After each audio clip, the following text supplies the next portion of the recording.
Hello, my dear learners and my friends. Welcome to my today's session.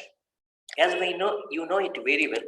In my previous virtual periods, we were learning about the test as measurable instrument about this topic. ಆತ್ಮೀಯರಾಗಿರ್ತಕ್ಕಂಥ ಎಲ್ಲಾ ನಮ್ಮ ವಿದ್ಯಾರ್ಥಿ ಬಂಧುಗಳನ್ನ ಈ ಒಂದು ಮಿಥ್ಯ ವರ್ಗ ಕೋಣೆಗೆ ಸ್ವಾಗತವನ್ನು ಬಯಸುತ್ತಾ ಕಳೆದ ಅವಧಿಯಲ್ಲಿ ನಾವು ಮುಖ್ಯವಾಗಿ ಟೆಸ್ಟ್ ಆಸ್ ಮೆಜರೇಬಲ್ ಇನ್ಸ್ಟ್ರೂಮೆಂಟ್ ಅಂದರೆ ಪರೀಕ್ಷೆಯ ಒಂದು ಅಳತೆಯ ಸಾಧನವಾಗಿ ಅಥವಾ ಅಳತೆಯ ಮಾಪಕವಾಗಿ ಪರೀಕ್ಷಣ ಈ ಒಂದು ಮುಖ್ಯವಾಗಿರ್ತಕ್ಕಂಥ ಅಂಶಕ್ಕೆ ಸಂಬಂಧಪಟ್ಟಂತೆ ನಾವು ಅಧ್ಯಯನ ಮಾಡ್ತಿದ್ವಿ. We were being focused on the main important aspect, which is the most important aspect for the students during the process of the evaluation, that test as measurable instrument. Okay, so no problem. So I will show here directly into this what we call as the three-dimensional chart of unit test, or you can say it as a achievement test, or you can say it as a another one diagnostic test. ನಿಮಗೆ ಘಟಕ ಪರೀಕ್ಷೆ ಆಗಿರಬಹುದು ಅಥವಾ ಸಾಫಲ್ಯ ಅಥವಾ ಸಾಧನಾ ಪರೀಕ್ಷೆ ಆಗಿರಬಹುದು ಅಥವಾ ನೈದಾನಿಕ ಪರೀಕ್ಷೆ ಆಗಿರಬಹುದು, ಯಾವುದೇ ಇದ್ರೂ ಕೂಡ ನಾವು ಮುಖ್ಯವಾಗಿ ಈ ಬ್ಲೂ ಪ್ರಿಂಟ್ ಅನ್ನ ನಾವು ಪರಿಗಣನೆ ಮಾಡಬೇಕಾಗ್ತೈತಿ. ನಿಮಗೆ ಗೊತ್ತಿದೆ, ಇಲ್ಲಿ ನಾ ಹೇಳಿದ್ದೆ objectives, weightage given to objectives here, knowledge, understanding, application, skill, only these four I have taken. For the language teachers, sometimes they will skip this application and the skill also. ಭಾಷಾ ವಿಷಯದ ಪ್ರಶ್ನೆ ಪತ್ರಿಕೆನ ತಯಾರು ಮಾಡತಕ್ಕಂತ ಸಂದರ್ಭದಲ್ಲಿ ಇಲ್ಲಿ ಅಪ್ಲಿಕೇಶನ್ ಬದಲಾಗಿ ಅವ್ರು ಏನ್ ತೆಗೆದುಕೊಳ್ಳಬಹುದು, ಇಂಟ್ರೆಸ್ಟ್ ತೆಗೆದುಕೊಳ್ಳಬಹುದು, ಅಥವಾ ಸ್ಕಿಲ್ ಬದಲಾಗಿ ಇಂಟ್ರೆಸ್ಟ್ ತೆಗೆದುಕೊಳ್ಳಬಹುದು, ಅಥವಾ ಸ್ಕಿಲ್ ಬದಲಾಗಿ ಅವರು ಅಫೆಕ್ಟಿವ್ ಡೊಮೇನಿಗೆ ಸಂಬಂಧಿಸಿದಂತೆ ಅಟಿಟ್ಯೂಡ್ ಅನ್ನು ಕೂಡ ತೆಗೆದುಕೊಳ್ಳಬಹುದು. ಮುಖ್ಯ ಅಪ್ರಿಶಿಯೇಷನ್ ತೆಗೆದುಕೊಳ್ಬಹುದು, appreciation, interest and appreciation. Okay, ಇವು ನಾಲ್ಕೇ ತೆಗೆದುಕೊಳ್ಳಬೇಕಾ? Have you taken will we check only these four? No, some are taking only 3. So knowledge and understanding. So language people, instead of understanding, they are using the terminology comprehension. ಭಾಷೆಯವರು ಈ understanding ಬದಲಾಗಿ ಅವರು ಅಂದ್ರೆ ತಿಳುವಳಿಕೆಯ ಬದಲಾಗಿ ಅರಿವು ಅಥವಾ ಗ್ರಹಿಕೆ ಅಂತ ಟರ್ಮ್ ಅನ್ನ ಅವ್ರು ಬಳಸ್ತಾರೆ. ಇಲ್ಲಿ ಅಪ್ಲಿಕೇಶನ್ ಅನ್ನು ಸಾಮಾನ್ಯವಾಗಿ ತಗೋತಾರೆ. ಆ ಸ್ಕಿಲ್ ಬದಲಾಗಿ ಹೆಚ್ಚಾಗಿ interest, because they want to create the interest during their presentations. So ಇಲ್ಲಿ ನೋಡ್ಬೋದು ನೀವು ಇಲ್ಲಿ. ಓಕೆ, ಸೊ ಇದರ ಅಡಿಯಲ್ಲಿ ದೀರ್ಘ ಉತ್ತರಗಳು, ಶಾರ್ಟ್ ಆನ್ಸರ್ಸ್, ಎಷ್ಟು ಕ್ವಶನ್ಸ್ ಕೇಳಿದ್ದಾರೆ ಪ್ರಶ್ನೆಗಳಿಗೆ. Sorry, this is essay type, sorry. Essay type, how many questions are given here, allotted here? For short answers, 2 questions are there. Each one carries 2 marks. For objective type questions, 2 questions and 1 mark is given here. So in this way, likewise, you can see here essay type, short answer type, and objective type of the questions with respect to understanding, with respect to application, with respect to skill here. ಇಲ್ಲಿ ನೋಡಬಹುದು ನೀವು unit number 1, unit number 2, unit number 3, unit number 4, ಉಪಘಟಕ 1, 2, 3, 4. ಈ 4ನೇ ಉಪಘಟಕದಲ್ಲಿ ಕೌಶಲ್ಯಕ್ಕೆ ಒಂದು ಪ್ರಶ್ನೆ ಕೇಳಿದ್ದಾರೆ, ಅದು 3 ಅಂಕ ಇದೆ. ಸೊ ಇದು ಶಾರ್ಟ್ ಆನ್ಸರ್ಗೆ 1 ಕ್ವಶನ್ ಇದೆ, 2 ಅಂಕ ಕೇಳಿದ್ದಾರೆ. ಇಲ್ಲಿ ಒಟ್ಟು ಅಂಕಗಳನ್ನ ನಾವು ಇಲ್ಲಿ ನೋಡಬಹುದು. ಒಟ್ಟಾರೆಯಾಗಿ ಈ ರೀತಿಯಾಗಿ ಉದ್ದೇಶಗಳು, ಇದಕ್ಕೆ ಪ್ರಾಶಸ್ತ್ಯತೆ, ಉಪಘಟಕಗಳು, ಇದಕ್ಕೆ ಪ್ರಾಶಸ್ತ್ಯತೆ, ಪ್ರಶ್ನೆಗಳ ವಿಧಗಳು, ಇಲ್ಲಿ ಅದು 3 ಟೈಪ್, ಇದಕ್ಕೆ ಪ್ರಾಶಸ್ತ್ಯತೆಯನ್ನ ಇಲ್ಲಿ ಕೊಡಲಾಗಿದೆ. ಒಟ್ಟು 13 ಏನಿದವು ಪ್ರಶ್ನೆಗಳಿದವು, ಒಟ್ಟು ಅಂಕಗಳು 20 ಇದವು. Understand my point? So with this one, once again I will make you to go into the some of the questions now. Here today I have taken the 5 sub units. So ನಿನ್ನೆ ದಿವಸ ನಾನು 4 ತಗೊಂಡಿದ್ದೆ, ಇವತ್ತು 5 sub units ಅನ್ನು ತಗೊಂಡಿದ್ದೀನಿ. Sometimes it might be 6 also, ಕೆಲವೊಮ್ಮೆ 6 ಕೂಡ ಆಗಬಹುದು. Understand my point? Meaning, definition of pollution, types of pollution, again in the 3rd period also types of pollution continued here, and causes of pollution, measures of pollution. So ಈ ತರನಾಗಿ ನಿಮ್ದು 5 ಯೂನಿಟ್ಗೂ ಆಗ್ಬೋದು, ಕೆಲವೊಮ್ಮೆ 6 ಯೂನಿಟ್ಗೂ ಕೂಡ ಆಗ್ಬೋದು, ಸಾರಿ ಸಬ್ ಯೂನಿಟ್ಗೂ ಕೂಡ ಆಗ್ಬೋದು. Understand my point? So let us move on to some of the questions that we were studying in my last period. That will be taken right now here, as we have completed with respect to the question number 1 in my yesterday's period. Okay, ಕಳೆದ ಅವಧಿಯಲ್ಲಿ, ನಿನ್ನೆ ಅವಧಿಯಲ್ಲಿ ನಾವು ಈ objective type ಪ್ರಶ್ನೆಗೆ ಸಂಬಂಧಪಟ್ಟಂತೆ ನಾವು ಹೇಗೆ ಈ ಬಹು ಅಂಶೀಯವಾಗಿರ್ತಕ್ಕಂತಹ ಒಂದು ಅಂಶಗಳನ್ನ ತಯಾರನ್ನ ಮಾಡಿದೀವಿ. ಸೊ ಇಲ್ಲಿ ನಿಮಗೆ ಗೊತ್ತಿದೆ, ಇದರ ಬಗ್ಗೆ ನಾನು ಹೇಳಿಕ್ ಹೋಗಲ್ಲ. ಕ್ವಶನ್ ನಂಬರ್ 2 ಗೆ ನಾನು ಹೋಗ್ತೀನಿ ನೇರವಾಗಿ. I will jump in to the question number 2 directly. Population dash, population dash. So first option is harmful materials put into the environment found in air, water and land.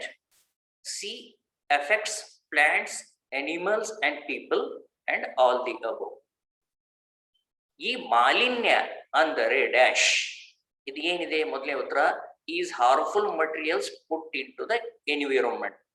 ವಾತಾವರಣಕ್ಕೆ, ಹೌದಾ, ವಿಷಕಾರಿಯಾಗಿರ್ತಕ್ಕಂತಹ ವಸ್ತುಗಳನ್ನ ಬಿಡುಗಡೆ ಮಾಡುವುದು. ಎರಡನೇದು, ನೀರು, ಗಾಳಿ, ಭೂಮಿಯಲ್ಲಿ ಕಂಡು ಬರುತ್ತವೆ. ಮೂರನೇದು, ಸಸ್ಯಗಳು, ಪ್ರಾಣಿಗಳು ಮತ್ತು ವ್ಯಕ್ತಿಗಳಲ್ಲಿ ಅವು ಪರಿಣಾಮವನ್ನು ಉಂಟು ಮಾಡುತ್ತವೆ. ನಾಲ್ಕನೇ ಆಯ್ಕೆ ಮೇಲಿನ ಎಲ್ಲವುಗಳು. ಈ ರೀತಿಯಾಗಿ ಕೊಟ್ಟಿದ್ದಾರೆ. ಹಾಗಾದ್ರೆ ಉತ್ತರ ಯಾವ್ದು ಹೇಳಿ? ಉತ್ತರ ಯಾವ್ದು ಇದರಲ್ಲಿ? All of these, sir. ನೋಡಿ, ಸರಿಯಾಗಿ ನೋಡಿ, 1 ಸೆಕೆಂಡ್. ಯಾವ್ದು ಹೇಳಿ? ಸರಿಯಾಗಿ ನೋಡಿ. ಪೊಲ್ಯೂಷನ್, ಮಾಲಿನ್ಯ ಅಂದರೆ, ಮಾಲಿನ್ಯ ಅಂದರೆ ಮೊದಲನೇದು ವಾತಾವರಣಕ್ಕೆ, ಹೌದಾ, ತೊಂದರೆಯುಂಟು ಮಾಡತಕ್ಕಂತಹ ವಸ್ತುಗಳನ್ನ ಬಿಡುಗಡೆ ಮಾಡುವುದು. ಡೆಫಿನಿಷನ್ ಸಂಬಂಧಪಡ್ತಿದ್ದು ಇದು. Next, found in air, water and land. ಹಾಗಾದ್ರೆ ಎಲ್ಲೆಲ್ಲಿ ಕಾಣ್ತೀವಿ ನಾವು? ಗಾಳಿ, ನೀರು, ಭೂಮಿಲಿ ಕಾಣ್ತೀವಿ. Effects plants, animals and people, ಹೌದಾ, ಪ್ರಾಣಿಗಳು, ಸಸ್ಯಗಳು ಮತ್ತು ವ್ಯಕ್ತಿಗಳಲ್ಲಿ ಪರಿಣಾಮ ಉಂಟು ಮಾಡುತ್ತವೆ. ನಾಲ್ಕನೇದು ಆಲ್ ಆಫ್ ದಿ ಅಬೌವ್. ಅರ್ಥ ಆಯ್ತು? ಉತ್ತರಗಳನ್ನ ಕೊಟ್ಟಿದ್ದಾರೆ ಮೊದಲನೆಯವರು. ಆಲ್ ಆಫ್ ದಿ ಅಬೌವ್ ಅಂತ ಯಾರು ಹೇಳಿದಿರಿ?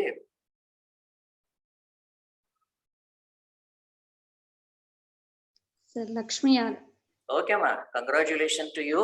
ಕರೆಕ್ಟ್ ಇದೆ, ಸರಿಯಾದ ಉತ್ತರ ಇದೆ. ಯಾಕಂತಂದ್ರೆ ಇದು ಪೊಲ್ಯೂಷನ್ ಅನ್ನೋದು ಇಲ್ಲಿ ಡೆಫಿನಿಷನ್ ಸಂಬಂಧಪಡುತ್ತೆ, ಇಲ್ಲಿ ಟೈಪ್ಸ್ ಗೆ ಸಂಬಂಧಪಡುತ್ತೆ, ಇಲ್ಲಿ ಯಾವ ಯಾವ ಜೀವಿಗಳಲ್ಲಿ ಅನ್ನೋದು ಕಂಡು ಬರುತ್ತೆ, ಎಲ್ಲದರಲ್ಲಿನೂ ಕಂಡು ಬರುತ್ತೆ. ಆಲ್ ಆಫ್ ದಿ ಅಬೌವ್ ಅಂತನೂ ಕೂಡ ನಾವಿಲ್ಲಿ ಗಮನಿಸಬಹುದು. ಸೊ ಹೀಗಾಗಿ ಇದು ಯಾವುದಕ್ಕೆ ಸಂಬಂಧಪಡ್ತೈತಿ ಅನ್ನುವಂಥದ್ದು ಮುಖ್ಯ ಆಗ್ತಿರ್ತೈತಿ. ಆದ್ರೆ ಇಲ್ಲಿ ನೋಡಿ, ಇಲ್ಲಿ ಇದರ ಈ 3 ಸ್ಪೆಸಿಫಿಕ್ ಅಬ್ಜೆಕ್ಟಿವ್ಸ್ ಅದ, ಕಂಪೇರ್, ಡಿಸ್ಟಿಂಕ್ಷನ್ ಅಂಡ್ ಕನ್ಕ್ಲೂಷನ್ ಅಂತ ಹೇಳಿ. ಇವು 3ರಲ್ಲಿ ನಿಮ್ಮ ಆಯ್ಕೆ ಯಾವುದು ಆಗಿರ್ತೈತಿ? ಎಲ್ಲಾನು ಕೂಡ ಇಲ್ಲಿ ನೀವೇನ್ ಮಾಡ್ತೀರಿ, ಒಂದಕ್ಕೊಂದು ಕಂಪೇರ್ ಮಾಡ್ತೀರಿ, ಅವುಗಳ ನಡುವಿರ್ತಕ್ಕಂತಹ ವ್ಯತ್ಯಾಸಗಳ ಡಿಸ್ಟಿಂಕ್ಷನ್ ಗಳನ್ನ ನೋಡ್ತೀರಿ, ಕನ್ಕ್ಲೂಷನ್ಗೆ ಬರ್ತೀರಿ. ಹಾಗಾದ್ರೆ ಯಾವ್ದಾದ್ರು ಒಂದು ತೆಗೆದುಕೊಳ್ಬೇಕು ನೀವು, ಹೌದಾ? ಇಲ್ಲಿ ಹೌದಾ, ಯಾವ್ದು ತೆಗೆದುಕೊಳ್ತೀರಿ? ನಿರ್ದಿಷ್ಟವಾಗಿರ್ತಕ್ಕಂಥ ಉದ್ದೇಶವನ್ನ ವಿದ್ಯಾರ್ಥಿ ಆಲ್ ದಿ ಅಬೌವ್ ಅಂತ ಹೇಳಿದ್ರಂದ್ರೆ, ಹಾಗಾದ್ರೆ ಅವನ ಸ್ಪೆಸಿಫಿಕ್ ಅಬ್ಜೆಕ್ಟಿವ್ಸ್ ಯಾವ್ದನ್ನ ಸಾಧಿಸಿದಂತಾಗುತ್ತದೆ? ಇವು 3 ಕೂಡ ಕೆಲವೊಂದು ಸಂದರ್ಭದಲ್ಲಿ ಬರಬಹುದು, 3ಅನ್ನು ಕೂಡ ಆಯ್ಕೆ ಮಾಡ್ಕೋಬಹುದು. ಆದರೆ ಇವುಗಳಲ್ಲಿ ಯಾವುದನ್ನ ನೀವು ಆಯ್ಕೆ ಮಾಡ್ತೀರಿ, ಒಂದನ್ನು ಮಾತ್ರ ಆಯ್ಕೆ ಮಾಡ್ಕೋಬೇಕು ನೀವು, ಶ್ರೇಷ್ಠವಾದದ್ದನ್ನ. Which is the most better one, best one amongst the 3, you have to select it. Though the 3 are good, no problem at all. 3 ಕೂಡ ಏನಾಗ್ತಾ ಇತ್ತು, ಹೊಂದಾಣಿಕೆ ಆಗುತ್ತೆ. ಆದಾಗಿ ಕೂಡ ಯಾವುದನ್ನ ನೀವು ಪರಿಗಣಿಸ್ತೀರಿ ಇಲ್ಲಿ? ನಿರ್ದಿಷ್ಟ ಉದ್ದೇಶವನ್ನ, ಲರ್ನಿಂಗ್ ಔಟ್ಕಮ್ ಅನ್ನೋದನ್ನ ಯಾರು ಹೇಳ್ತೀರಿ?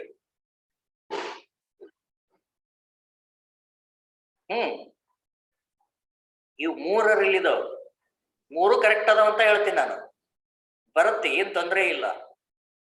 ಓಕೆ, ಆದರೆ ಅದರಲ್ಲಿಯೂ ಕೂಡ ಮೂರರಲ್ಲಿ ಕೂಡ ಯಾವ್ದು ಹೆಚ್ಚು ಪರಿಣಾಮಕಾರಿ ಆಗಿದೆ? ತಪ್ಪಾದ್ರಾಗ್ಲಿ ಏನ್ ತೊಂದರೆ ಇಲ್ಲ. Sir, third option, sir.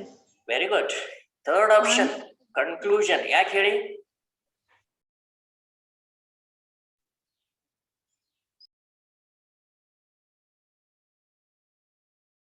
ಯಾಕೆ ಅಂತಂದ್ರೆ here all he is going to comparing and making the distinction between the all the option and finally he takes the conclusion. ಇಲ್ಲಿ ಪ್ರತಿಯೊಂದು ಆಯ್ಕೆಗಳನ್ನ ಅವನು ಹೋಲಿಸ್ತಾ ನೋಡ್ತಾನೆ, ವ್ಯತ್ಯಾಸವನ್ನ ಗಮನಿಸ್ತಾನೆ, ಕೊನೆಗೆ ನಿರ್ಣಯಕ್ಕೆ ಬರ್ತಾನೆ ಆಲ್ ದಿ ಅಬೌವ್ ಅಂತ ಹೇಳಿ. So therefore this comes under the understanding objectives. ಇವು ಮೂರು ಸ್ಪೆಸಿಫಿಕೇಶನ್ಸ್ ಅಂಡರ್ಸ್ಟ್ಯಾಂಡಿಂಗ್ ಅಬ್ಜೆಕ್ಟಿವ್ಸ್ ನಲ್ಲಿದೆ. ನಾನು ಇವನ್ ತೆಗೆದು ಹಾಕಿ ಬಿಡ್ಬೋದು, ಇವೆರಡು ಇದು ಒಂದೇ ಇಟ್ಕೊಂಡ್ಬಿಡ್ತೀನಿ. Understand my point. And in this way you have to make list out first and only the correct and suitable one you have to get it. ಹೇಳಪ್ಪ ಲಕ್ಷ್ಮಣ್. ಸರ್ ಸ್ಕ್ರೀನ್ ಶೇರ್ ಮಾಡಿರಿ ಸರ್. ನೀವು ಸ್ಕ್ರೀನು ಕಾಣ್ತಿಲ್ಲ sir, ನೀವು ಏನು point ಮಾಡ್ತಾ ಇರೋದು. ಈಗ ಕಾಣ್ತಾ ಇದೆಯಾ? ಇಲ್ಲ ಸರ್, ಅದ ಯೂನಿಟ್ ಟಾಪಿಕ್ ಪೊಲ್ಯೂಷನ್ ಅಂತಂದ್ರೆ 5 ಪಾಯಿಂಟ್ಸ್ ಇರಲ್ಲ ಸರ್, ಅವಷ್ಟೇ ಕಾಣ್ತಿದಾವೆ. ನೀವ್ ಏನ್ ಕ್ವಶನ್ ಕೇಳಿದ್ರೆ ಅದು ಕಾಣ್ತಿಲ್ಲ. ಹೌದು, ಉಳಿದವ್ರಿಗೆ ಹಂಗೆ ಆಗ್ತಿದ್ಯಾ? ಹಾ ಸರ್, ಕಾಣ್ತಿಲ್ಲ ಸರ್. ಯಾರಿಗೂ ಕಾಣ್ತಾ ಇಲ್ಲ? ಇಲ್ಲ Yes, ಸರ್, sir. ಈಗ ನೋಡಿ. ಚೇಂಜ್ ಆಗಿಲ್ಲ ಸರ್ ಇನ್ನು. ಚೇಂಜ್ ಆಗಿಲ್ಲ ಸರ್. ಅದು ಯೂನಿಟ್ ಟಾಪಿಕ್ ಪೊಲ್ಯೂಷನ್ ಅದೇ ಐತ್ ಸರ್, ಅದೇ. ಯೂನಿಟ್ 2 ಟಾಪಿಕ್ 3 ಡೈಮೆನ್ಷನಲ್ ಇದೆಯಾ? ಹಾ sir. Okay, I will stop sharing again. Once again I will start with the sharing right now here. Understand my point? Okay, I will take this one, I will share it. Is it visible to you right now? ಈಗ ಕಾಣಿಸ್ತಾ ಇದೆ? Yes sir, ಕಾಣಿಸ್ತಿದೆ sir. ಎಷ್ಟು unit ಗಳದಾವ ಅನ್ನೋದು ಕಾಣಿಸ್ತಾ ಇದೆಯಾ? ಹಾ ಸರ್, ಎಷ್ಟು ಸಬ್ ಯೂನಿಟ್ ಅದಾವು? No, sir. 4 sub-units, sir. 5 unit sir. 5 sub unit. 5 or 4 ಹೇಳಿ ಕರೆಕ್ಟ್ ಆಗಿ. 5, sir. 5 sir. Okay, no problem at all. ಈಗ ಡಾಕ್ಟರ್ಗೆ ಇವ್ರ ಕಣ್ಣು ತೋರ್ಸಕ್ ಹೋಗಿರ್ತಾರಲ್ಲ, ಅವ್ರ ಹೆಂಗ್ ತೋರ್ಸಂಗ ಆತ. ಓಕೆ, ಎಷ್ಟದವು ಏನದು ಅಂತ. ಓಕೆ, ಈಗ ಕಾಣಿಸ್ತಾ ಇದೆಯಾ? ಹಾ ಸರ್, ಕಾಣಿಸ್ತಿದೆ. ಪೊಲ್ಯೂಷನ್ ಹೌದಾ? ಇಲ್ಲಿ ಆಲ್ ದಿ ಅಬೋವ್ ಅಂತ ಉತ್ತರಗಳನ್ನ ಅವ್ರು ಹೇಳಿದ್ದಾರೆ. ಓಕೆ, ಇಲ್ಲಿ ಸ್ಪೆಸಿಫಿಕೇಶನ್ಸ್ ಕಂಪೇರ್ ಅಂದ್ರೆ ಹೋಲಿಸು, ಡಿಸ್ಟಿಂಕ್ಷನ್ ಅಂದ್ರೆ ವ್ಯತ್ಯಾಸಿಸು, ಕನ್ಕ್ಲೂಷನ್ ಅಂದ್ರೆ ನಿರ್ಧಾರ. ಇವು ಮೂರರಲ್ಲಿ ಒಂದನ್ನು ಆಯ್ಕೆ ಮಾಡ್ಕೋಬೇಕಾಗಿದೆ. ನಾವು ಕನ್ಕ್ಲೂಷನ್ ಆಯ್ಕೆ ಮಾಡಿದೀವಿ. ಇವು ಮೂರು ಕೂಡ ಸರಿ ಉತ್ತರಗಳೇ. ಇವು ಮೂರು ನಿರ್ದಿಷ್ಟತೆಗಳು ಅಥವಾ ನಿರ್ದಿಷ್ಟವಾಗಿರ್ತಕ್ಕಂಥ ಪದಗಳನ್ನು ಸರಿನೇ. ಇವು ಮೂರು ಕೂಡ ಅಂಡರ್ಸ್ಟ್ಯಾಂಡಿಂಗ್ ನಲ್ಲೇ ಬರ್ತವೆ. ಆದ್ರೆ ಒಂದನ್ನು ಮಾತ್ರ ನಾವ್ ಇಟ್ಕೋಬೇಕಾಗ್ತೈತಿ. ಕನ್ಕ್ಲೂಷನ್ ಅನ್ನು ಇಟ್ಕೊಂಡು ಇದನ್ನ ತೆಗೆದು ಬಿಡ್ತೀವಿ. ಹಾಗಾದ್ರೆ ಈ ಕನ್ಕ್ಲೂಷನ್ ನಿರ್ಣಯವನ್ನ ಮಾಡಿದಾನೆ, ಇದರ ಅರ್ಥ ಏನು? ಅವನು ಅರ್ಥವನ್ನ ಮಾಡಿಕೊಂಡಿದ್ದಾನೆ ಅಥವಾ ತಿಳುವಳಿಕೆಯನ್ನು ಹೊಂದಿದ್ದಾನೆ ಅಂತ ಅರ್ಥ. Student have acquired the satisfied the understanding objective which comes in the cognitive domain because it is a mental activity of an individual or the learner. ಈ ನಿರ್ಣಯ ಈ ಒಂದು ಉದ್ದೇಶವನ್ನು ಸಾಧಿಸಿದ್ದಾನೆ, ಈ ವರ್ತನೆಯನ್ನ ತೋರಿಸಿದ್ದಾನೆ. ಇದರ ಅರ್ಥ ಏನು? ಅವನು ತಿಳುವಳಿಕೆಯನ್ನು ಹೊಂದಿದ್ದಾನೆ, ಅವನಿಗೆ ಎಬಿಲಿಟಿ ಅಷ್ಟಿದೆ, ಅವನ ಸಾಮರ್ಥ್ಯ ತಿಳುವಳಿಕೆಯದ್ದಾಗಿದೆ. ಹಾಗಾದ್ರೆ ತಿಳುವಳಿಕೆ ಇವು ಯಾವ ವಲಯಕ್ಕೆ ಬರ್ತೈತಿ? ಇದು cognitive domain. Cognitive means what? It is the mental processes or activity and the student is at the level of the understanding with respect to that particular question. So in this way you can prepare the questions. ಈ ರೀತಿಯಾಗಿ ನೀವು ಪ್ರಶ್ನೆಗಳನ್ನ ರಚನೆ ಮಾಡಬೇಕಾಗ್ತೈತಿ. Understand my point? And next one you can see here. Okay, ಇದನ್ನು ಮಾಡಿದ್ರನ ಅಧ್ಯಯನ ಮಾಡಿದಿರಿ? ಇಲ್ಲ. Now we shall move on to the short answer type of the question now here. Okay, so each question carries 2 marks. ಇಲ್ಲಿ ಪ್ರತಿಯೊಂದು ಪ್ರಶ್ನೆ 2 ಅಂಕಗಳನ್ನ ಹೊಂದಿದೆ. What are the reasons for causing the soil pollution? ಪ್ರಶ್ನೆ ಕೇಳ್ತಾ ಇದ್ದಾರೆ. What are the reason for causing the soil pollution? Soil ಅಂದ್ರೆ ಏನಂತ ಹೇಳ್ತೀವಿ ನಾವು? ಇದು ಏನಂತ ಹೇಳ್ತೀವಿ ನಾವು? ಸಾಯಿಲ್ ಅಂದ್ರೆ ಮಣ್ಣು. ಮಣ್ಣು ಸರ್. Very good. ಮಣ್ಣಿನ ಮಾಲಿನ್ಯಕ್ಕೆ ಕಾರಣವಾಗಿರ್ತಕ್ಕಂಥ ಅಂಶಗಳು ಯಾವುವು? ಇದು ಪ್ರಶ್ನೆ ಇದೆ. ಹಾಗಾದ್ರೆ ಈ ಪ್ರಶ್ನೆಗೆ ವಿದ್ಯಾರ್ಥಿ ಏನ್ ಮಾಡ್ತಾನೆ ಹೋಗ್ತಾನೆ, student is goes on giving the list of the reasons. That is why I have taken this specification list. So ಇದಕ್ಕೆ ನಾನು ಪಟ್ಟಿ ಮಾಡುವ ಒಂದು ನಿರ್ದಿಷ್ಟಿಕೆಯನ್ನ ತೆಗೆದುಕೊಂಡಿದ್ದೀನಿ. ಈ ನಿರ್ದಿಷ್ಟಿಕೆ ಯಾವುದರಲ್ಲಿ ಕಂಡು ಬರ್ತೈತಿ? ಮತ್ತೆ ತಿಳುವಳಿಕೆಯಲ್ಲಿ ಕಂಡು ಬರ್ತೈತಿ. ತಿಳುವಳಿಕೆ ಅನ್ನೋದು ಯಾವಾಗ್ಲೂ ಕೂಡ ಜ್ಞಾನಾತ್ಮಕ ವಲಯಕ್ಕೆ ಸಂಬಂಧಪಟ್ಟದ್ದಾಗಿದೆ. So let us move on to the next one here. Here, what are the reasons for causing the soil pollution? Here, the students is going to be listing the causes or the reasons of the soil pollution. And once again, this list specifications comes under the understanding objectives, which lies under the domain of the cognitive with respect to mental processes and mental activities that is going to be happening in the mind. And third one, concerned to the essay type, each question carries 4 marks generally, sometimes 5 marks also. ಸಾಮಾನ್ಯವಾಗಿ ದೀರ್ಘ ಮಾದರಿ ಪ್ರಬಂಧ ಮಾದರಿಯ ಪ್ರಶ್ನೆಗಳು 4 ಅಥವಾ 5 ಅಂಕ ಅಂತ ನಾವು ಶಾಲೆಗಳಲ್ಲಿ ಪರಿಗಣಿಸ್ತಾ ಹೋಗ್ತೀವಿ. ನಾವು ಸಿ ದಿ ಕ್ವೆಶ್ಚನ್ ಐಟಮ್ ನಾವು ಇಲ್ಲಿ ಪ್ರಶ್ನಾಂಶವನ್ನ ನೋಡೋಣ. ಮೊದಲ, what are the measures to be taken for controlling the different types of pollutants? Discuss. ಈ ತರನಾಗಿದೆ. ಅಂದ್ರೆ ನಾವು ಯಾವ ವಿಧವಾಗಿರತಕ್ಕಂತಹ ಮಾಲಿನ್ಯಗಳನ್ನ ನಿಯಂತ್ರಿಸಬೇಕಾದರೆ ಅಥವಾ ವಿವಿಧ ಮಾಲಿನ್ಯಗಳನ್ನ ನಿಯಂತ್ರಿಸಬೇಕಾದರೆ ಕೈಗೊಳ್ಳಬೇಕಾದ ಕ್ರಮಗಳು ಯಾವುವು ಚರ್ಚಿಸಿರಿ. ಇದರಲ್ಲಿ ಇಷ್ಟಿದಾವ್ ನಮ್ಗೆ. ಇಲ್ಲಿಂದ ಮತ್ತೆ ನಾನು ಹೇಳ್ತಾ ಇದ್ದೀನಿ, ಏನು ಪ್ರಶ್ನೆಯಾಂಶ ಏನಿದೆ ಇಲ್ಲಿ, ವಿವಿಧ ಬಗೆಯ ಮಾಲಿನ್ಯಗಳನ್ನ ನಿಯಂತ್ರಿಸಬೇಕಾದರೆ ಕೈಗೊಳ್ಳಬೇಕಾದ ಕ್ರಮಗಳು ಯಾವುವು ಚರ್ಚಿಸಿರಿ. ಈ ಪ್ರಶ್ನೆ ಇದೆ ಪ್ರಬಂಧ ಮಾದರಿ. ಇಲ್ಲಿ 3 ಕೊಟ್ಟಿದ್ದೀನಿ ನಾನು ನಿಮ್ಗೆ ಆಪ್ಷನ್ಸ್ ಅನ್ನ. ಈ 3 ಆಪ್ಷನ್ಸ್ ಅಂದ್ರೆ ಸ್ಪೆಸಿಫಿಕೇಶನ್ಸ್. ಮೊದಲನೇದು ಸಿಂಥೆಸಿಸ್ ಅಂತಿದೆ. ಎರಡನೇದು ಸಿಂಥೆಸಿಸ್ ಅಂದ್ರೆ ಏನಂತ ಹೇಳ್ತೀವಿ ನಾವು, ಸಂಯೋಜಿಸು. Okay, synthesis. ಓಕೆ, ಸಂಶ್ಲೇಷಿಸು ಸಿಂಥೆಸಿಸ್. ಜಸ್ಟಿಫೈ, ಕಾರಣ ಕೊಡು. ಇನ್ಫರ್, ಅರ್ಥೈಸು ಅಥವಾ ಅರ್ಥ ಹೇಳು.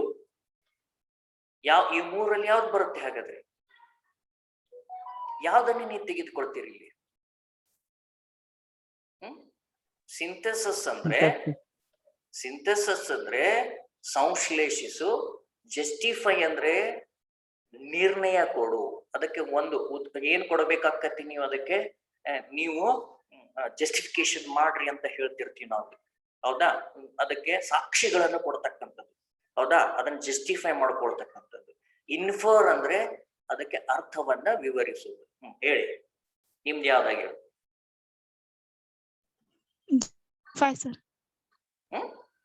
Justify. Very good. Justify is the right answer and congratulations to you. ಹೌದಾ? ಯಾಕೆಂದ್ರೆ ನಾವು ಯಾವ ಕ್ರಮಗಳನ್ನು ಕೈಗೊಳ್ಳಬೇಕಪ್ಪ ಅಂದ್ರೆ ಅದಕ್ಕೆ ಪ್ರತಿಯೊಂದು ಏನು ವಿಧ ಇದೆ ಅಲ್ಲ, what all the types of the pollutants, and each pollutant has to be having its own kind of the measures, and that we have to justify it. Understand my point? Therefore, I will drop these 2 rest of the things, but they are also to some extent they are also good for giving this reason. ಅವು ಕೂಡ ಕೆಲವೊಂದು ಸಂದರ್ಭದಲ್ಲಿ ಸರಿಯಾಗಿನೇ ಇವೆ. ಆದ್ರೆ ನಾವು ಪರಿಗಣಿಸಬೇಕಾಗಿರೋದು ಇವು 3ರಲ್ಲಿ ಒಂದನ್ನ, ಇವೆರಡನ್ನ ಕೈ ಬಿಟ್ಟು I will drop and discard these 2 and I will select only one, justify. This justify comes under the application domain objectives. Okay, it means that students having the application knowledge, because he is going to be justifying the things, he is going to taking the measures to control the pollutions. ನಿಮ್ಮ ಮನೆಯಲ್ಲಿನೇ ಈ pollution ಆಗ್ತಾ ಇರ್ತೈತಿ, ಹೌದಾ? ಈ pollution ಮಾಡಿ road ನಲ್ಲಿ ತಂದು ನೀರನ್ನ ಚೆಲ್ತಿರ್ತೀರಿ, ಕಸವನ್ನ ಚೆಲ್ತಾ ಇರ್ತೀರಿ. ಅದನ್ನು ಮಾಡೋದಿಲ್ಲ. Understand my point? ಯಾಕಂದ್ರೆ ಮಾಡಬಾರ್ದು ಅನ್ನೋದು ಅವನಿಗೆ ಗೊತ್ತಿರ್ತೈತಿ. ಅದಕ್ಕೆ ಕಾರಣಗಳನ್ನು ಅವ್ನು ಕೊಡ್ತಾನೆ. ಯಾಕೆ ಮಾಡಬಾರ್ದು ಅಂತಿರ್ತಾರಲ್ಲ, ಜಾಡ್ತಿರ್ತೀರಿ. ನಮ್ಮ ಮನೆ ಮುಂದೆ ನೀ ಕಸ ಹಾಕ್ತಿರಿ, ನಿಮ್ಮ ಮನೆ ಮುಂದೆ ನಾವು ಹಾಕ್ತಿರಿ ಅಂತ. ಅಂಡರ್ಸ್ಟ್ಯಾಂಡ್? ಯಾರ ಮನೆ ಮುಂದೂ ಯಾರು ಹಾಕ್ಬಾರ್ದು. ಅದನ್ನ ಡಬ್ಬದಲ್ಲಿ ಹಾಕಿ ನಿಮ್ಮ ಒಂದು ಪಂಚಾಯಿತಿ ಅಥವಾ ಪಟ್ಟಣ ಪಂಚಾಯಿತಿಯಲ್ಲಿ ಬರ್ತಕ್ಕಂಥ ವಾಹನಗಳಲ್ಲಿ ನೀವು ಅದನ್ನ ಸಾಕ್ ಹಾಕ್ಬೇಕು. ಇಲ್ಲಾಂದ್ರೆ ಒಂದು ಕಡೆ ಹೋಗಿ ಗುಂಪು ಹಾಕೋಬೇಕು. ಸೊ ಇದು ಜಸ್ಟಿಫಿಕೇಶನ್.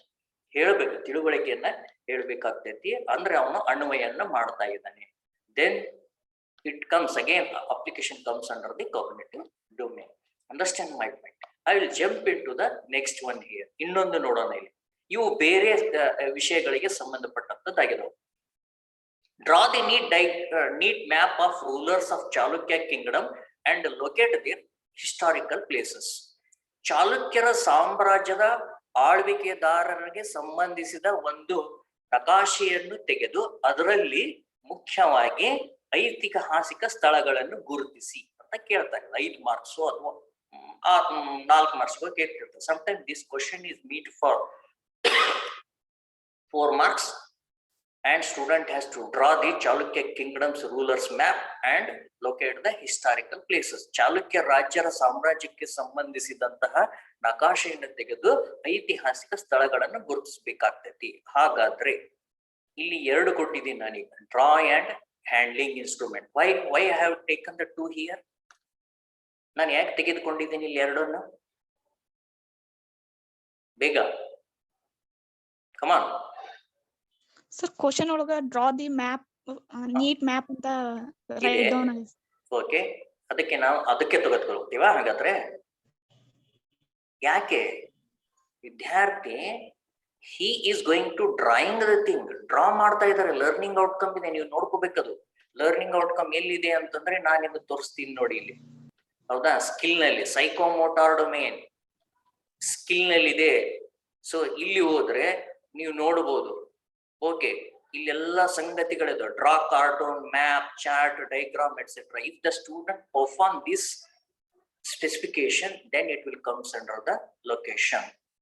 ವಿದ್ಯಾರ್ಥಿ ಈ draw cartoon, draw map, draw chart, ಈ ಡೈಗ್ರಾಮ್ ಅಂತ ಬಂದಂದ್ರೆ ಅದು ಕೌಶಲ್ಯಕ್ಕೆ ಸಂಬಂಧಪಟ್ಟಿರ್ತೈತಿ. ಇದು ಮನಶ್ಚಾಲಿತ ವಲಯಕ್ಕೆ ಸಂಬಂಧಪಡ್ತೈತಿ. That's what I am talking about here. So ಈ ರೀತಿಯಾಗಿ ನಾನು ಇದನ್ನ ನೋಡ್ತಾ ಇದ್ದೀನಿ. ಓಕೆ, ನೆಕ್ಸ್ಟ್ ಅಂದ್ರೆ ನಾ ಇಲ್ಲೇನ್ ತೆಗೆದುಕೊಳ್ಳಬಹುದು, ಯಾವಾಗ್ಲೂ ಕೂಡ ಡ್ರಾಯಿಂಗ್ ಮ್ಯಾಪ್ ಅಂತ ಕರೆಕ್ಟ್ ಆಗಿ ಬರೀಬೇಕು. ನಾನು ಪರ್ಪೋಸ್ಲಿ ಇವನ್ನೆಲ್ಲ ಮಿಸ್ಟೇಕ್ ಗಳನ್ನ ನಿಮ್ಗೆ ತೋರಿಸ್ತಾ ಇದ್ದೀನಿ. Drawing map, handling instrument, he is using the scales also. That's also skill related aspect. Sometimes both are also correct, but you have to choose anyone. This comes under the skill, and again it is a psychomotor domain, which is performing domain. ಮನಶ್ಚಾಲಿತ ವಲಯಕ್ಕೆ ಸಂಬಂಧಪಟ್ಟಂತದ್ದು ಆಗಿರುತ್ತದೆ. Next question, write a letter to your mother about your health and study.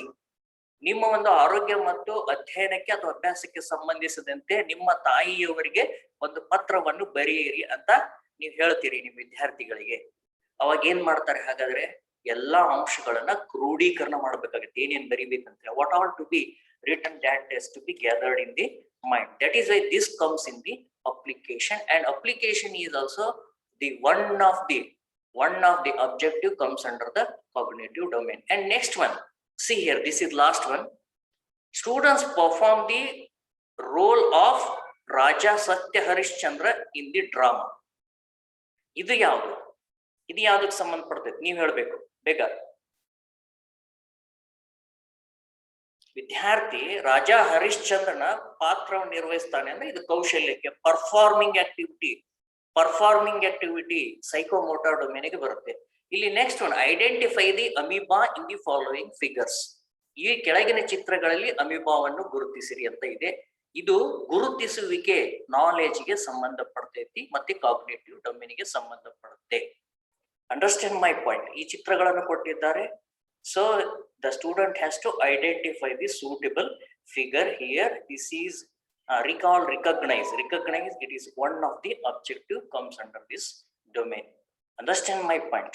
With this, I will complete my session. Thank you, and thank you very much to you all people. Thank you.